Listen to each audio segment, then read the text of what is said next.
Welcome back to Ranking Every Doctor Who Story Ever. This is episode 15. As always, this is just my opinion, and it's fine if your list looks different than mine. With that said, let's jump into it. Starting in 90th place, I have The Curse of Peladon. This is a strong story all around. Good atmosphere, good plot, and good writing. I love that the Ice Warriors turn out not to be the antagonists, because it serves as a reminder that species can change over time. Overall, the story kind of feels like what would happen if Shakespeare were commissioned to write a Doctor Who story. Into 89th place, I'm going with The Enemy of the World. Since this story is smack dab in the middle of a bunch of Alien of the Week / Base Under Siege style stories, its action thriller vibe serves as a very refreshing change of pace. Also, it's fun to see Patrick Troughton play the villain, despite the cringeworthy accent. The underground colony was a very intriguing concept. I wish that it had received more screen time. Overall, I'm incredibly thankful that this very fun story was recovered in full. Into 88th place, I have Voyage of the Damned. This is essentially a disaster movie, and as that, it's very good. In its fairly short runtime, it does a remarkably good job of establishing all of the supporting characters to the extent that each of their deaths are pretty sad. The one major flaw that this story has is its villain, Max Capricorn. Not only is he extremely cartoonish, but his plan didn't really make much sense. Still, this one is easily better than the first two Christmas specials, and finishes on a high note with the conversation between the Doctor and Mr. Copper. Into 87th place, staying in the Tennant era with Planet of the Ood. Stories set on other planets are unfortunately pretty rare, so it's lucky that this one is so good. It's a disturbing but important tale of corporate exploitation, and it highlights how everyday people can become engaged in an immoral practice when they don't ask questions. Also, the allusion to the censorites was a nice touch for classic fans, and Donna is great, as usual. In 86th place, I have Resurrection of the Daleks. This story is primarily built around a few powerful scenes. Luckily, those scenes are powerful enough to make the story really good, despite its flaws. Those flaws include the unnecessary scenes set on Earth and the overly convoluted plot. As for the good stuff, the standoff between Davros and the Doctor is of course a standout scene, but other ones, such as Davros's awakening, Stein's last stand, and Tegan's goodbye, are all great as well. Another thing in the positive column is that the story is suspenseful and engrossing, despite the fact that it is a bit meandering at times. Overall, while stories that are built outwards from a few good scenes are usually not that great, this one is. Into 85th place, I'm going with The Name of the Doctor. The first half of this story isn't bad, it's just a bit dull, although Trenzalore looks really good.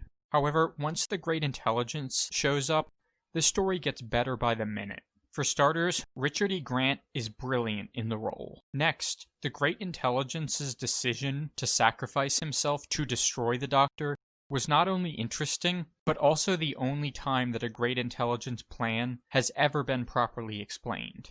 While I'm not keen on deifying Clara to the degree that the story did, it at least made for a logical conclusion to the Impossible Girl mystery. The main reason that I like this story, however, was not clear to me until I saw the travesty that was The Timeless Children.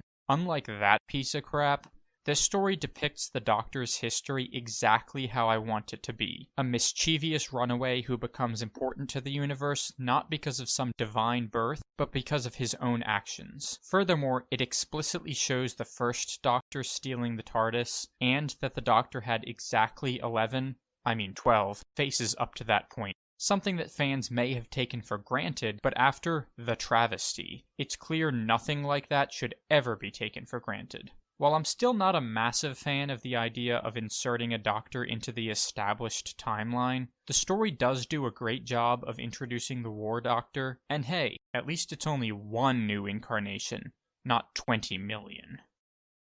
Up to another Matt Smith story in 84th, I have The Impossible Astronaut and Day of the Moon. I feel very conflicted about the use of the silence in this story. On one hand, I think such a concept would have been far more effective and scary in a smaller, more claustrophobic story, such as Blink or Midnight. If the story had been set entirely inside that abandoned building, it could have been an extremely unnerving episode. So I don't think the silence were used to their potential in this story. In most scenes, they just stand around doing nothing. Also, the plot point that they have been around for all of human history bugged me a bit. I don't like when stories get too big for their britches.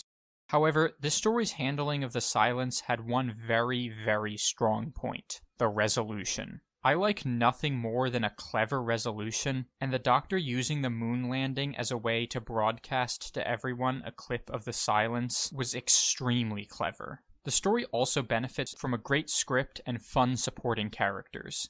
The story is padded with teasers for a series arc that I'm not a big fan of, but it at least still works as a standalone story. We have now reached stories that I give an 8 out of 10, and to start off that group, in 83rd, I have The Return of Dr. Mysterio. Doctor Who's take on the superhero genre is funny, poignant, and contains a pretty decent alien plot, even if the aliens themselves are quite forgettable. Yes, the story uses all the common tropes of a superhero movie, but that's kind of the point, isn't it? And after all, it does them quite well. I wouldn't like it if every Doctor Who story was like this, but as a one-time thing, I love this story.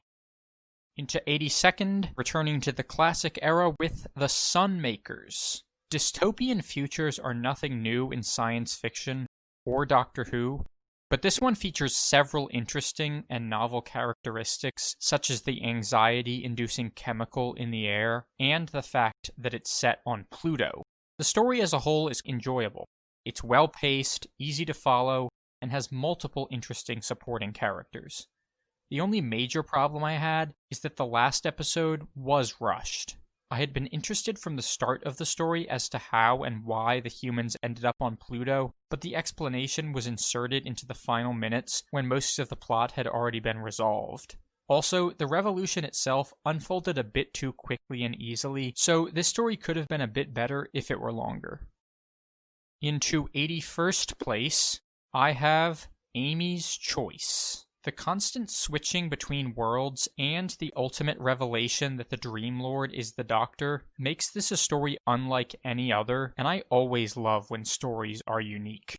The story also helped to show that Amy actually does like Rory, something that was hard to believe after the end of Flesh and Stone. Meanwhile, there are a few downsides to this story. First, I didn't like how the Doctor implied that Amy and Rory would have starved the parasite because they don't have any darkness. Everyone has some darkness in them. Secondly, the geriatric aliens were pretty lame villains. Into 80th, story I just mentioned, The Time of Angels and Flesh and Stone. This story is action-packed and, in my opinion, scarier than Blink. The story also adds some interesting ideas to the Angel's lore, such as the image of an angel becomes an angel, although it does abandon one of their most interesting aspects, as they didn't send people backwards in time. But in fairness, other iconic monsters in the show's history also saw significant changes in their second appearance. Moving on, while the angels were scary in this story, they weren't the only scary element of the story. The scene where the soldiers disappear one by one was a particularly spooky scene. Meanwhile, the Doctor's statement that time travelers see the universe differently was very interesting and arguably patched numerous plot holes from previous stories. The story does have two notable issues, though. For one, the Doctor has virtually no effect on the ultimate outcome. Secondly, Amy trying to seduce the Doctor on the eve of her wedding to someone else was super cringy and felt out of place in this story. In 79th place, the second 80s Dalek story of this episode, Revelation of the Daleks. My feelings about this story are extremely similar to my feelings about Resurrection. While both stories are a bit uneven and contain some unnecessary fluff, they are both saved by powerful and unforgettable scenes. In the case of this one, the best scenes include the death of the mutant, Natasha meeting her Dalekified father, Davros seamlessly corrupting the innocent Tassambeker into a murderer, and Orsini's final exchange with the Doctor. However, the story also has some questionable elements that drag it down, such as the DJ, the cliffhanger, and the overabundance of characters. Overall, this story is perhaps the darkest point in an already dark Colin Baker era. Moving to 78th, I have Demons of the Punjab. The story is arguably the closest thing to a pure historical in New Who. Narratively, the demons are pretty much only there so that the Doctor and the companions learn of Prem's death before it happens.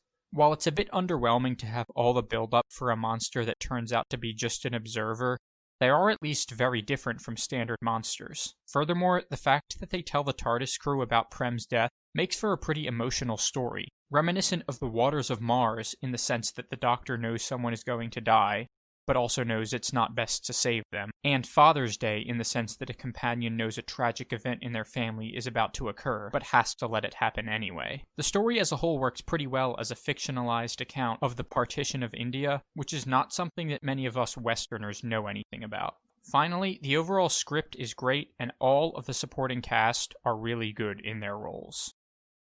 Into 77th, a story that often finishes near the top in fan polls, Blink. Personally, I think this story is overrated. It certainly has its strong points. The concept of the angels is genius, and the last 10 minutes or so are very scary. But on the other hand, I have some issues with it. For starters, there are many scenes in the first half of the story where nobody is looking at the angels, but they don't move. You could explain this away by saying that a bug or a rat was looking at them, but it seems to me that the angels only became active when it was convenient for the plot. Also, the whole bootstrap paradox resolution could have done with some explanation beyond the cop-out of wibbly-wobbly timey-wimey. But it's undeniably clever, suspenseful, and, at times, emotional. And to finish off this episode, in 76th, I have Turn Left. I am a huge believer in chaos theory and the butterfly effect, so I was pretty disappointed that the decision Donna made to set off the chain of chaotic events was actually a pretty big decision in and of itself. While the title implies she was just choosing which direction to go, she was actually choosing which job to go to, which is a significant decision.